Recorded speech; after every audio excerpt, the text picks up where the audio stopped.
Well, as we said, polls closed at 8, so the results are now coming in. So let's start with the 3rd Congressional District. This one covers Polk, Dallas, and Warren counties, and much of the southwest corner of Iowa. So let's take a look at the numbers in there.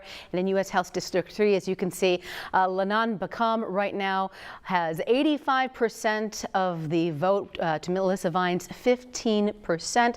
We're going to continue to monitor this race. But in November, in this district, incumbent Congressman Zach Nunn will either go against Lanon Baccam or Melissa Vine. Nunn was unopposed for the primary.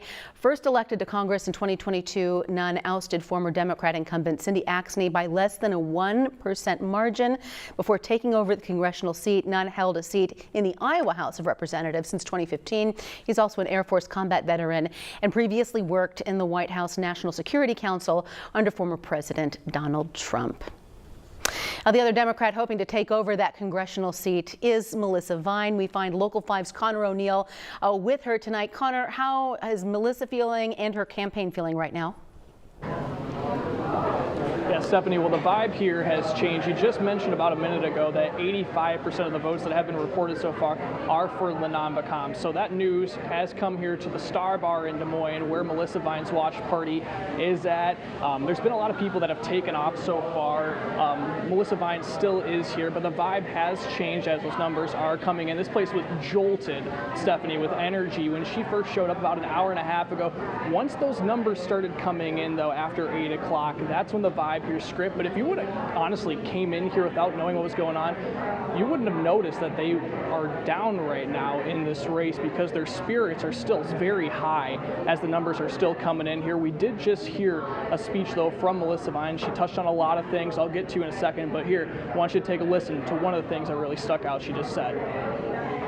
I hope that this campaign paves the way for more women and more moms and more people who are not represented in Congress to run.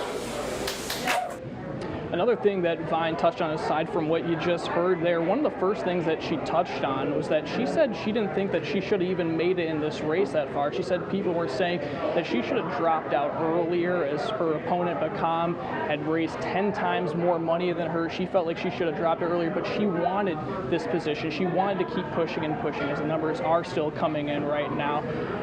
She also said another last thing that she added at the end is that she wants to show that she's going to keep showing up for the people here of Iowa, and she hopes voters will do the same. Stephanie?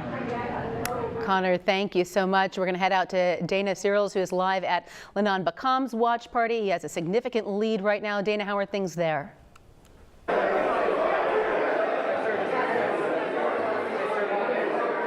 Well, Stephanie, I am out at Lanon Baccam's watch party right now. We are actually waiting to speak with him just in a few seconds here, but I can tell you it's very lively out here right now. The crowd is very active. It's a really exciting time. But I think he's just finishing up, thanking a lot of people, but he's about to head right over here and talk to us in a second. But it was a lively crowd. He's very excited. So we're waiting for him to be over here just in 1 second. If you guys can hold with me real quick.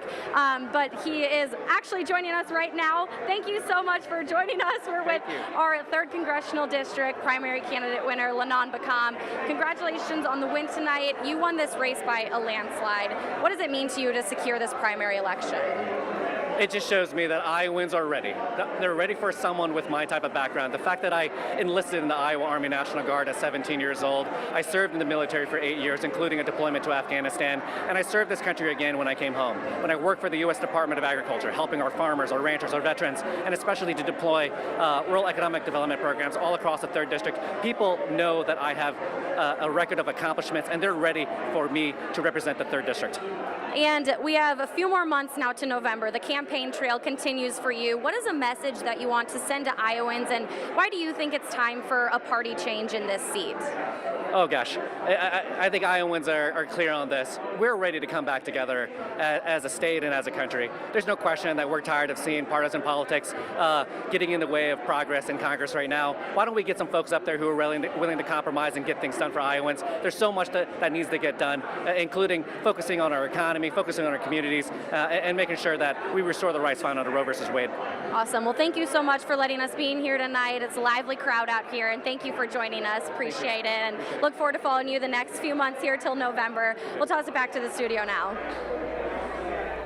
All right, Dana, thank you. And again, just a reminder that these are projected results right now. Lanon Baccam is the projected winner, but those votes are still coming in and being counted.